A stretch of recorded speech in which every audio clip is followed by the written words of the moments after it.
Assalamualaikum warahmatullahi wabarakatuh. Selamat pagi seluruh siswa semuanya kelas 10 SMK Pelita Husada. Pagi hari ini kita kembali melanjutkan mata pelajaran mikrobiologi kesehatan dan masih dalam bidang bakteriologi untuk semester 1. Setelah kemarin kita praktikum dan kita juga kemarin sudah ulangan harian yang pertama, setidaknya murid-murid semua sekarang sudah lebih dekat mengenali bakteri itu seperti apa. Pada saat kita membahas secara teori, murid-murid semua sudah mengetahui tentang susunan bakteri. Lalu juga pada saat di mikroskop kita sudah mengetahui bahwa bakteri itu bisa diwarnai dan bisa dilihat di mikroskop. Sudah mampu mengoperasikan mikroskopnya seperti apa. Dan saat ini kita akan lebih spesifik membahas tentang bagian-bagian dari anatomi sel bakteri itu sendiri. Jadi kalau kemarin kita sudah lihat secara penampakan luarnya, sekarang kita akan membahas rincian yang ada di dalam tubuhnya itu, anggota sel bakteri itu apa saja di dalamnya, bagian-bagiannya, atau organel-organel selnya itu apa saja.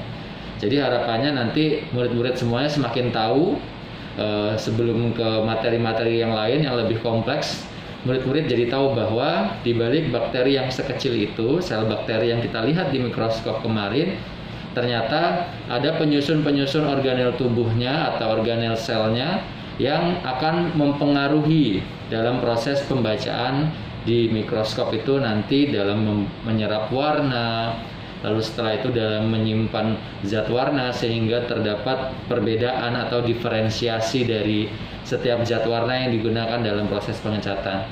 Jadi pada intinya hari ini kita akan membahas organel-organel dari sel bakteri atau struktur dasar dari sel bakteri. Saya sudah menggambar struktur dasar dari sel bakteri di papan tulis di samping saya ini. Jadi nanti dalam memahami gambar ini, murid-murid semuanya bisa menganalogikan di kepalanya terkait jenis-jenis bakteri yang kemarin sudah kita pelajari ya. Kemarin kan kita sudah belajar yang lingkaran seperti ini, apa namanya kemarin? Kokus ya, bakteri dengan bentuk kokus. Ada juga yang lonjong, itu namanya basil ya. Ada yang kokus, ada bacillus, ada juga yang berlekuk-lekuk, ini namanya spiral ya, atau spirillum. Nah, sebagaimana manusia, bentuk lingkaran, bulat, terus spiral ini adalah bentuk utuhnya ya, sebagaimana kita gitu, yang kita lihat di dalam tubuh kita kan utuh. Tapi ketika tubuh kita buka, kita bedah menjadi beberapa bagian, maka ada komponen-komponen penyusunnya, ada otak, lalu di dalamnya lagi ada paru-paru. Lalu setelah itu kulit kita juga kan ada jenis-jenis kulitnya ya, ada lapisan-lapisannya, ada hati, ginjal, usus, dan segala macam yang ada di dalam tubuh. Nah begitu juga bakteri, di balik bakteri kecil yang sangat kecil yang kemarin kita lihat di mikroskop itu ada yang kokus, ada yang basil, dan ada yang spiral. Tapi kan kemarin kita ngelihatnya kebanyakan yang kokus dan basil ya. Kalau spiral ini susah, kita cari sampelnya agak sulit. Nah nanti kita akan membuka isi dari yang bulat dan basil ini ya. Nah ketika dibuka nanti bentuknya ini, kalau dibesarkan gambarnya, dibuka bagian tengahnya. Jadi misalnya ini ada bakteri basil ya, saya gambar sini, terus dibelah nih di sini, just dibelah. Nah nanti akan terlihat tampak bagian yang terbuka, dibuka belahannya. Nah ini adalah tampilannya yang seperti di samping ini. Oke, biar nggak bingung saya hapus dulu. Jadi di samping ini yang besar ini adalah gambar struktur dasar bakteri basil yang sudah dibuka. Isinya apa saja? Nah ini kita akan bahas satu persatu. Jadi bakteri itu kan sel hidup. Namanya sel hidup berarti ada organel-organel penyusunnya, di mana organel penyusunnya itu punya fungsinya masing-masing. Nah, yang pertama kita coba bahas dari bawah ke atas saja dulu ya. Ini ada kapsul ya. Kapsul. Oke, ini ada kapsul yang di sebelah sini bawah. Dia menunjukkan Ini ada 4 lapis ya. Kulit bakteri itu ada 4 lapis. Lapisan pertamanya adalah kapsul. Ini ya. Lapisan terluar, oke. Lalu setelah itu lapisan keduanya adalah membran luar. Nah, lapisan ketiganya lebih ke dalam sedikit. 1, 2, 3. Ada namanya peptidoglikan. Oke. Peptidoglikan. Nah, lalu yang keempat, lapisan dalam, ini ya nomor 4. Ada namanya membran plasma. Oke. Nah, semakin ke dalam lagi, setelah tadi lapisan kulitnya, kita ke dalam, nanti di dalamnya kita akan ketemu sitoplasma. Ya, sitoplasma. Lalu ada lagi yang namanya ribosom. Dan yang terakhir adalah ini, namanya nukleoid atau DNA. Oke, jadi sebagaimana manusia, bakteri juga punya DNA yang dia gunakan untuk berkembang biak nantinya gitu. Karena manusia juga ada DNA yang bisa jadi penciri, sehingga kalian kalau misalnya dilahirkan oleh orang tua kalian pasti mirip dengan orang tua kalian gitu. Ada kemiripan-kemiripannya. Nah, begitu juga bakteri. Jadi nanti kalau dia membelah diri atau ada rekombinasi genetik, akhirnya dia dari 1 sel jadi 2 sel hingga kemudian jutaan sel, maka dia akan jadi karakteristik 1 sel yang mirip dari sel yang pertama. Oke, jadi ini ya, dari bawah ini lapisan kulit luar ada kapsul, membran luar, peptidoglikan, lalu membran plasma. Nah, peptidoglikan dan membran luar ini adalah satu komponen yang dinamakan sebagai dinding sel. Jadi nomor 2 dan nomor 3 ini adalah bagian sebagai disebut dinding sel. Oke. Nah, lalu habis itu ada membran plasma, membran bagian dalam untuk mewadahi sitoplasma. Ini membran plasma. Lalu ada sitoplasma ini. Sitoplasma yang sudah di bagian dalamnya, biasanya bentuknya cairan. Lalu setelah itu ada juga ribosom. Dan yang terakhir adalah DNA-nya. Oke, biar nggak bingung, saya hapus dan kita bahas satu persatu.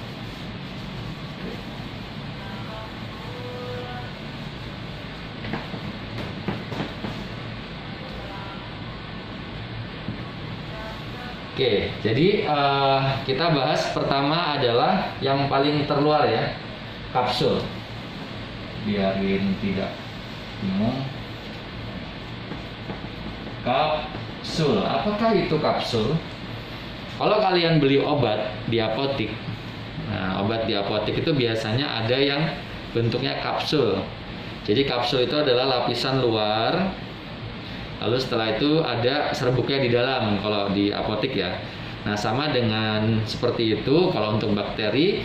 Jadi kapsul ini merupakan selaput terluar ya.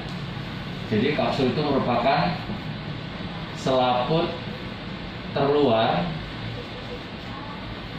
Ya, selaput terluar ini biasanya konsistensinya licin. Selaput terluar licin. Setelah itu dia susunannya adalah polisakarida. Oke, jadi komponen penyusunnya itu adalah polisakarida dan merupakan pelindung utama sel bakteri. Karena dia ada di luar, ya, karena dia letaknya ada yang di lapisan terluar, maka dia adalah jadi pelindungnya sel bakteri dari apa? Dari segala macam zat-zat atau kondisi lingkungan yang membahayakan bagi bakteri. Jadi dia pelindung utama sel bakteri dari zat atau kondisi lingkungan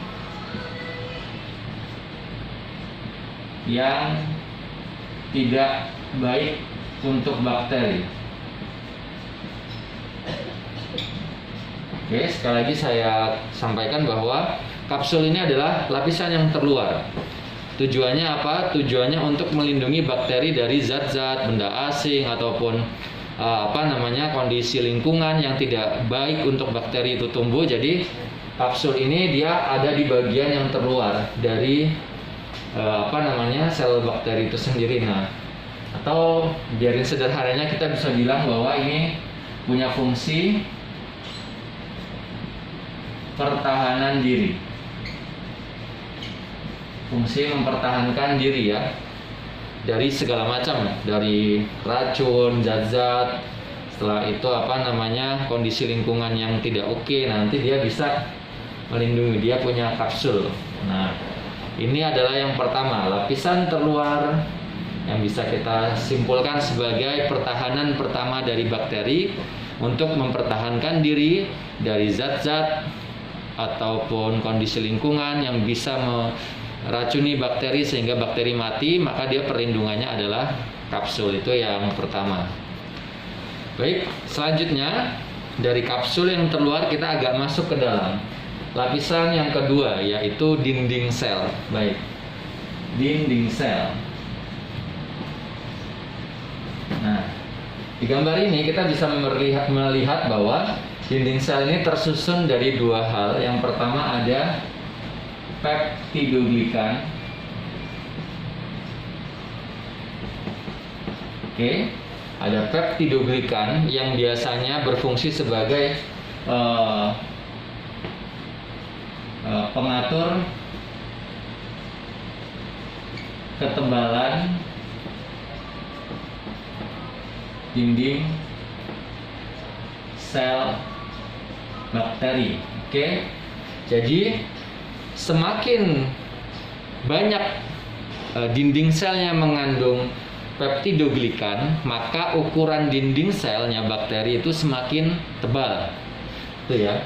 Jadi peptidoglikan ini memiliki fungsi untuk beberapa bakteri dalam proses pengecatan. Biasanya nanti di kelas 11 kita akan belajar untuk membedakan bakteri berdasarkan dinding selnya. Nah, nanti di situ ada penyusun dinding sel itu adalah peptidoglikan, dan satu lagi tadi ada membran luar. Nah, peptidoglikan ini bentuknya bertumpuk-tumpuk. Jadi kalau dia semakin banyak peptidoglikannya, maka dinding sel bakterinya akan semakin tebal dan semakin kokoh. Nah, ini yang pertama ada peptidoglikan. Lalu setelah itu ada membran luar. Nah, membran luar ini kalau tadi si kapsul itu dinding kapsulnya itu terbuat dari polisakarida, kalau membran luar itu terbuat dari mukopolisakarida. Oke. Nah, mukopolisakarida ini bentuknya konsistensinya agak lebih lembut dibandingkan dengan polisakarida yang ada di kapsul gitu. Jadi dinding sel ini tergabung antara lapisan mukopolisakarida yang disebut dengan membran luar dan juga peptidoglikan. Nah, itu tadi adalah dinding sel. Jadi dinding sel itu lapisan berikutnya setelah adanya kapsul.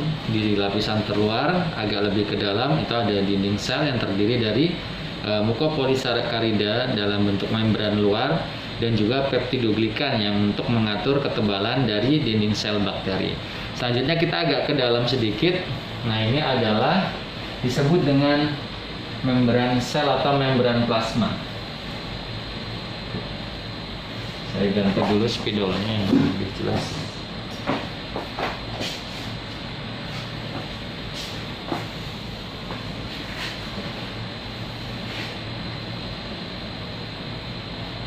Membran plasma atau boleh disebut juga sebagai membran sel.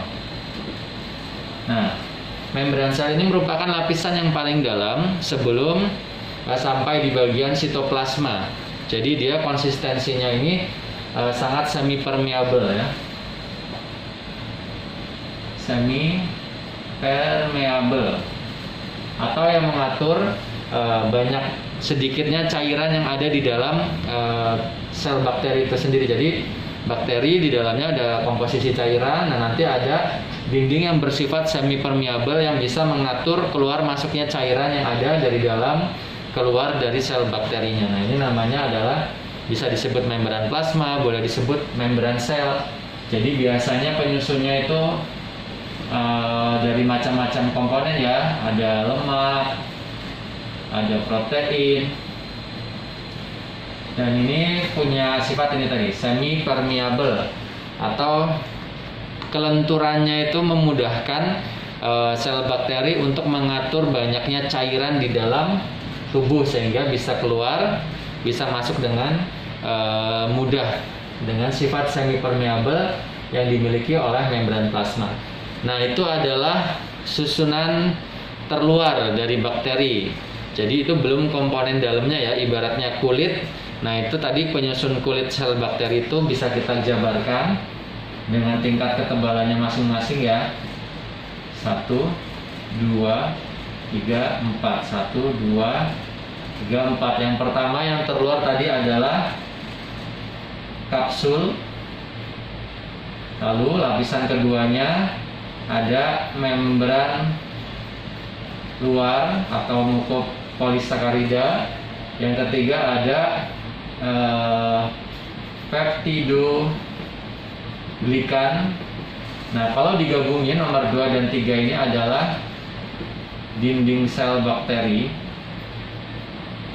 Nah, yang terakhir nomor 4 yang paling lebih ke dalam lagi atau pelapis yang paling dalam adalah membran plasma atau membran sel yang memiliki sifat semi permeable karena terbuat dari lemak dan protein.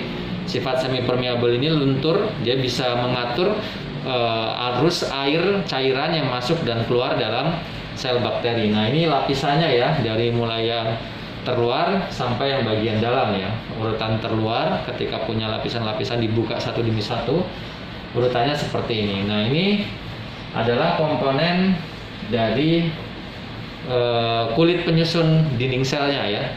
Ada kapsul, membran luar, peptidoglikan, dan membran plasma. Kita sekarang ke bagian dalamnya.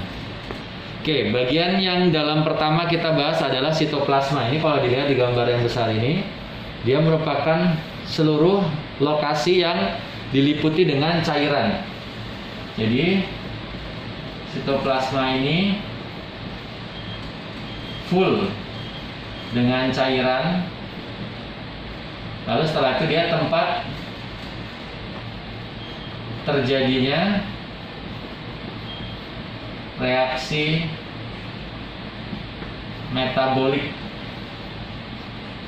Apa maksudnya reaksi metabolik? Jadi ketika sel bakteri berusaha mempertahankan kehidupannya, maka dia akan melakukan proses reaksi-reaksi metabolik sebagaimana manusia gitu. Manusia untuk hidup maka butuh cairan.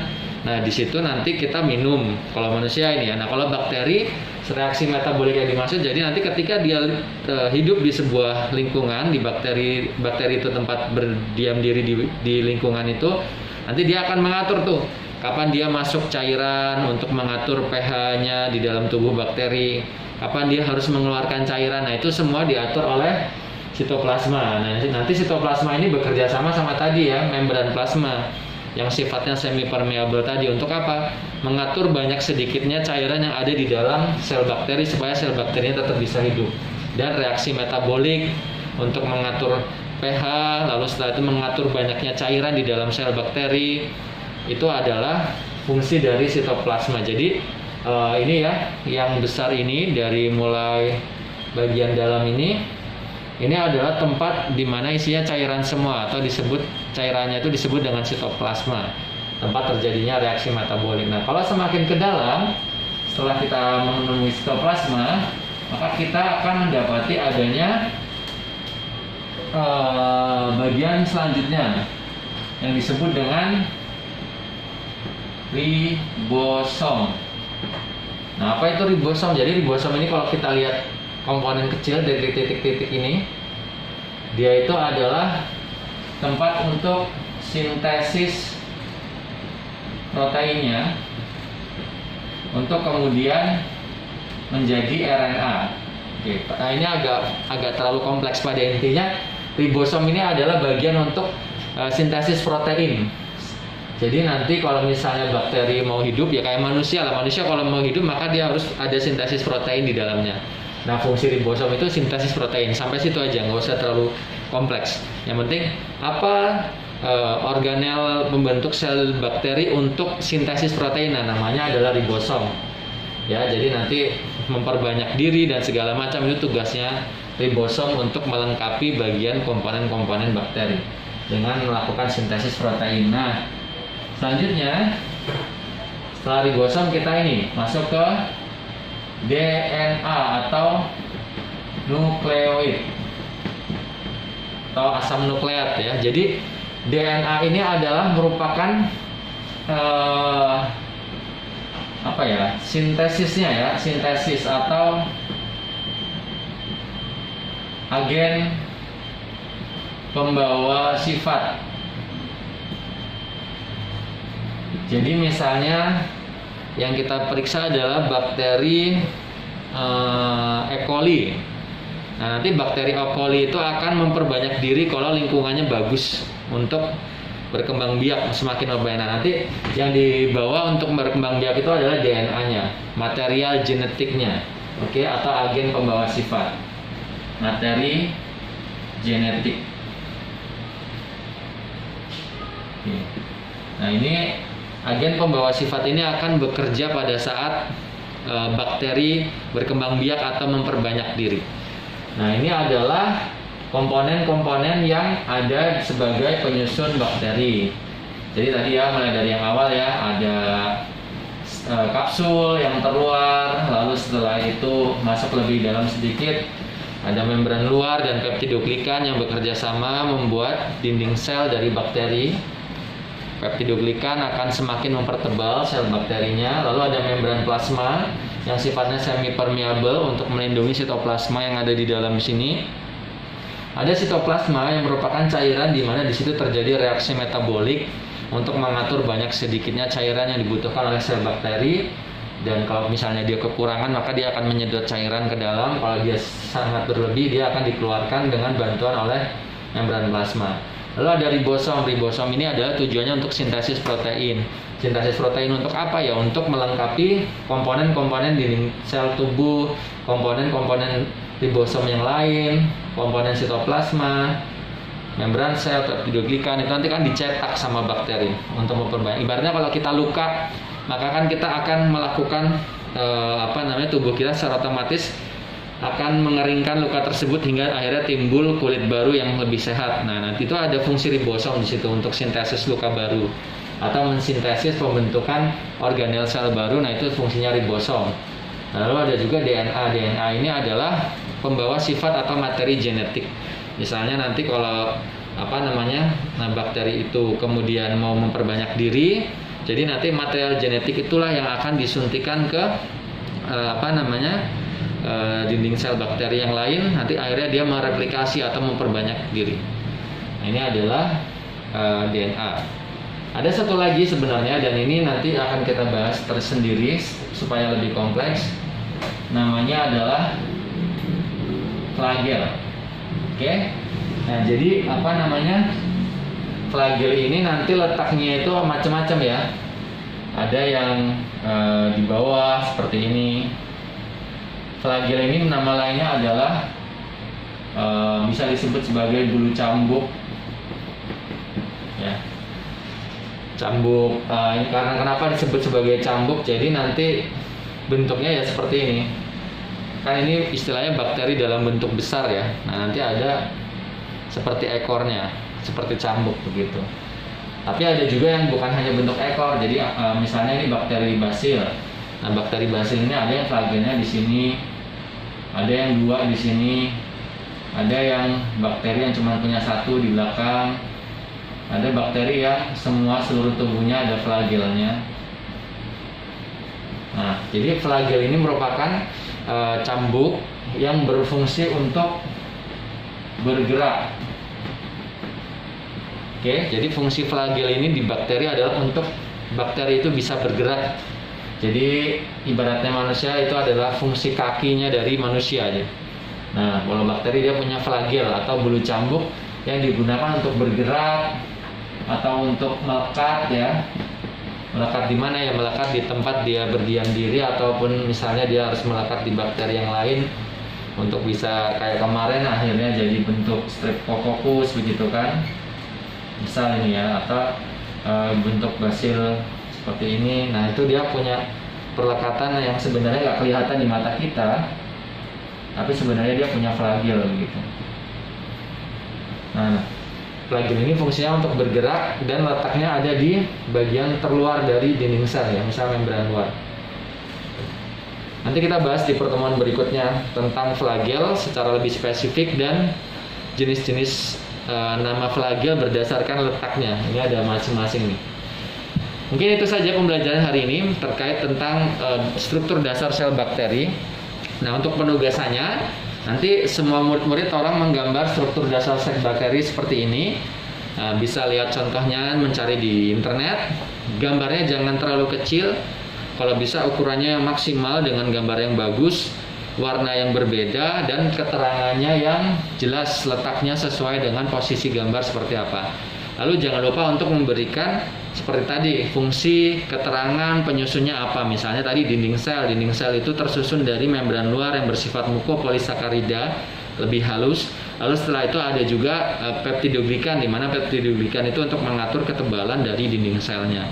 Nah, itu ditulis dengan berapi ya. Itu jadi tugasnya nanti Bapak tunggu untuk dikumpulkan secara japri ke Bapak sampai pukul 8 malam hari ini. Terima kasih untuk materi hari ini. Semoga semuanya bisa menyimaknya dengan baik dan tetap semangat dalam belajar. Saya akhiri. Assalamualaikum warahmatullahi wabarakatuh.